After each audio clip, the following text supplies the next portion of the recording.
Ayun, good morning guys. Our topic for today is how to work under pressure.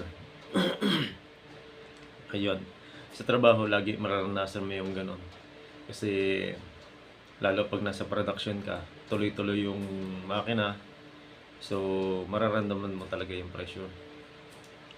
Ayaw mo magkamali, gusto mo smooth-smooth lang yung mga mangyayari.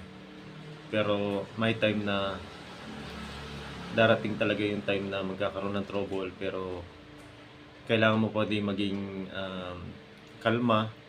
Hindi ka dapat mataranta para hindi hindi ka masigawan or mapuntahan ng boss. Kailangan mong alamin yung mga trouble at yung mga solusyon sa mga trouble. Sabi nga, if there's a problem, there's always a solution. So, yun dapat lagi mong tandaan. Para pag nandun na sa time na nagka-trouble ka, alam mo na yung gagawin. Yun ang isa sa mga technique na dapat mong makuha sa trabaho. Dapat inaalam mo yung mga bagay na halimbawa dun sa items na yon, may trouble doon na may solusyon.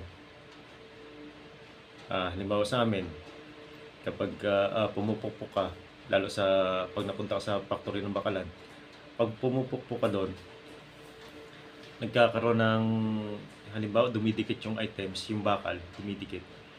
So ibig sabihin sablay yung pag-spray mo, ganoon, halimbawa ganoon. So kailangan mong alamin yung mga trouble para maging smooth, or hindi man maging smooth, masolusyonan mo yung mga bagay na pwedeng mangyari na magiging problema mo habang nandun ka sa production.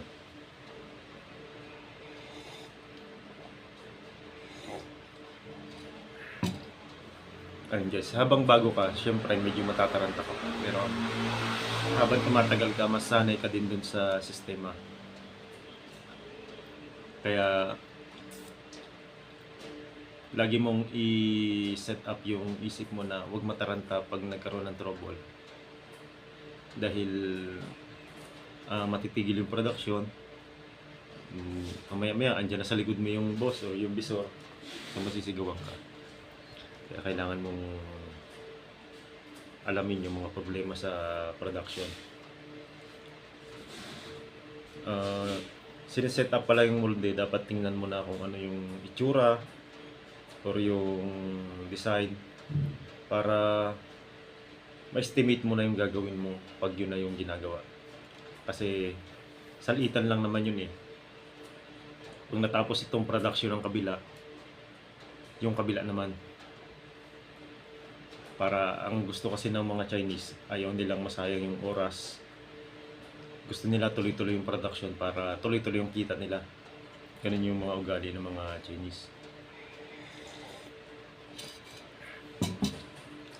Kaya gusto nila tuloy-tuloy. Para yung tubo nila tuloy-tuloy din at siyempre malaki. So at yun lang guys.